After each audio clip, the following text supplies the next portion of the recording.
solo female traveler, living the nomad lifestyle, out here on my own in the middle of the forest, not a soul around. I've seen people from a distance. I've seen a few trucks and Jeeps drive by, and that's it. Do I get lonely? Let's talk about what it's really like to be a solo female nomad and see if you're ready to do it. Where do I even start? Okay, I think first of all, where's my coffee? Hold on. I can't let my coffee get cold. Okay, what is it really like? What is it really like to be this woman out here traveling on her own? Because so many women tell me they dream of doing this, okay? I'm going to tell you the cold hard facts. First of all, if you are not comfortable being alone, you will not be able to do this. Now, I know my lifestyle is a little extreme. I'm not in an RV park all the time. I'm not in a campground all the time. I thrive off of being out in nature, in the wilderness, alone. I do. I'm an extrovert. I love people. Gosh, I love to talk to people. But also, I'm an introvert because I don't mind being alone like this. So I think they call that an ambivert. If you know the name of it, pop it in the comments, okay? If you are a female solo nomad, or even a guy, because I have a lot of guys watch, drop it in the comments and tell me a little bit about your story, okay? I would love to hear. Does it get lonely? What's the truth behind it, okay? I'm only going to keep it real over here. I have no script going on right now. I have not brushed my hair. I did brush my teeth. I haven't washed my face yet. It's a feral lifestyle. I am what you see. You get what you see. Is that right? And I'm not going to edit that out either, okay? This channel is not about perfection. This channel is not about saying everything right. I'm 60 years old. Okay, back to, is it lonely and what's the lifestyle really like? Does it get lonely? I've been here for almost a week now at this spot. I'm in the middle of the forest. Like I said, I don't see anybody. And I had a moment of loneliness, which is really rare for me. I came off of being at a campground for almost 4 weeks and met a lot of people, hung out with some people, and came here, and I just kind of had a down moment. I work full time. I'm an entrepreneur. I am the one making this lifestyle happen. I work very hard at growing businesses and having multiple streams of income. And if you want to support any of that, just go to my bio. I'm going to put a plug in there for myself, and I don't care one bit at all. I got an ebook. I have an Amazon store. Yeah, there you go. There's your sales pitch for the day. I never do that, but I'm going to do that because I'm out here in the woods and I'm lonely. Just joking. So yeah, I kind of had a meltdown the other day. I got a little overwhelmed working. I've been working a lot of hours and working a lot of projects, and I like it. I thrive off of it. I mean, I've been working 12 to 16 hour days. I'm a nonstop Energizer bunny. And everybody who knows me in person will say that about me. What you see is what everybody gets when they're in person. The thing about getting lonely, I don't really get lonely. Yeah, I don't. I mean, I haven't driven anywhere in almost a week. I'm still hitched up to my Jeep Gladiator. I'm getting a lot accomplished, and it feels really good. Do I talk on the phone to people or FaceTime people? Yeah, one of my best friends, Nancy, last night, her and I talked for 3.5 hours on the phone. And just, talking about this lifestyle. She's a full-time nomad, strategizing in our businesses, talking about her businesses. It's so wonderful to have a friend like that. She's not out for gain. We're out to help each other and empower and inspire and encourage each other, which that's what friendship is about. If I have one friend like that in my life, I count myself very lucky. And I do. And I have more than one friend. So yeah, I have my times of, I got a call from a friend yesterday morning asking me, how am I doing? Just thinking about you. Gosh, we were only on the phone for like 15 minutes, but that meant a lot to me that somebody's checking in on me. I don't need it, but it's really nice when it happens. But lately I've been really focusing and staying focused on my work.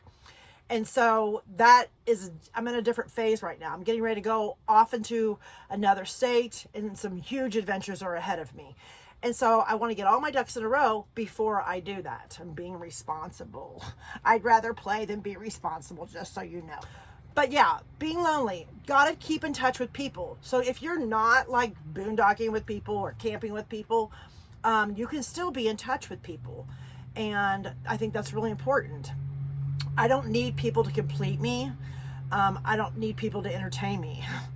And I do need people in my life, but I don't need them 24/7. Some people need that. Some people need to have the caravan where they're going with other people all the time and they're following each other. I've tried that. That's not my gig, okay? I don't do well with a group of people. One-on-one, one person, that's awesome. So I think that's one of the best, things is just keep yourself connected with people. Reading, YouTube videos. I mean, some people watch a lot of TV. I don't have a TV. I'd rather watch things that are educational that teach me something. Like my channel's teaching a lot of you. I learn from other people's channels, and I don't watch a lot of it because I'm always connecting with people. I'm a social butterfly. It's cold. Oh, well, that's okay. And so I think like if you are in a campground or you are in an RV park, get out and meet people, okay? You do not have to sit in your Class A, your travel trailer, your van, and not talk to people. Get out and talk to people. Don't be a hermit. It's difficult. You're on your own. You have nobody to emotionally rely on when you are traveling. There's certain things like a hard drive to put all my pictures on. I can spend an hour researching that. And it's really nice when you have a friend that you can talk to and they're like, hey, I'll find it for you. I'll show you what you need to get. And I'm like, please do. And just send me the link.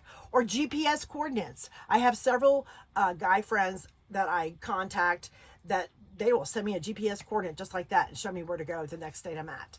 So I have a lot of connections that helps me not be lonely. And a lot of those connections, I was the one that started them. You can't expect everyone to reach out to you. You have to reach out to other people sometimes also. So yeah, doing things on your own. There's a lot of things you have to do on your own. You have to learn how to do things that you maybe never have done before.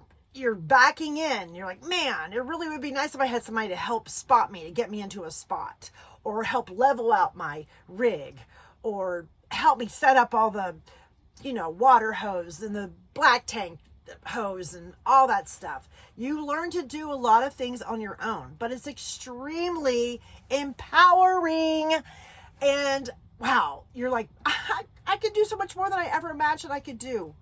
So yeah, for me, loneliness is not really a big thing. I mean, I'm planning on boondocking in some spots. I'll probably be there for 2 weeks. I probably won't see a soul or talk to a person in person. Now, mind you, I will talk to people over the phone and FaceTime them. That's just what I do. But I think you need to use this time alone to have personal growth in your life. Find out, maybe there's a book you need to write, okay?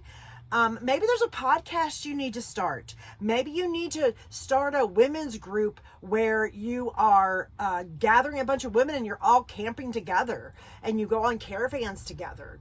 Find out what is in this that I need to learn. So much personal growth has happened for me, and so many things I've started and accomplished along the road in the past 15 months that I never even imagined would be a part of this journey. There may be times when you feel like you don't feel safe.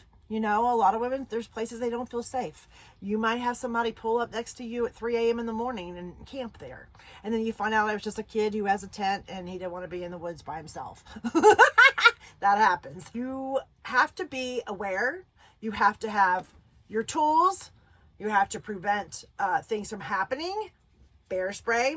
If you're out in bear country, pepper spray. Whatever form of preventative or protection that you need, have it. Think it through. Be aware.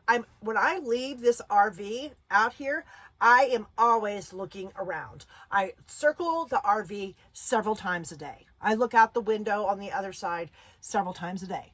Not because I'm scared, but because I'm aware of what's happening. Oh, I hear a truck and it stopped out there.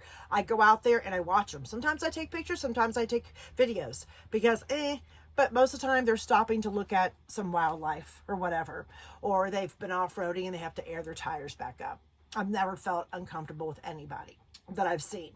There have been times I feel uncomfortable, but just because a person is sleeping in a car, sleeping in a truck, sleeping in a van, doesn't mean they're a bad person. That's a choice that they have made, or maybe there's a hardship and they have to be in that situation. That doesn't mean you have to be scared of them.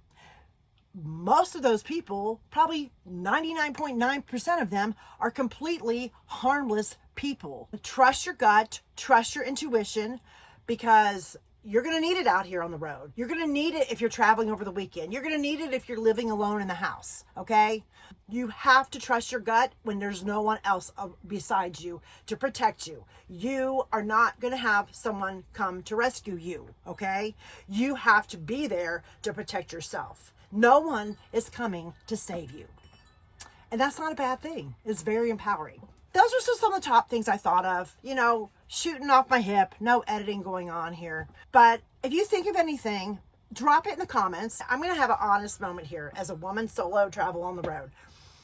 I was like, how am I going to build a community on YouTube? Because I never was a big YouTube person.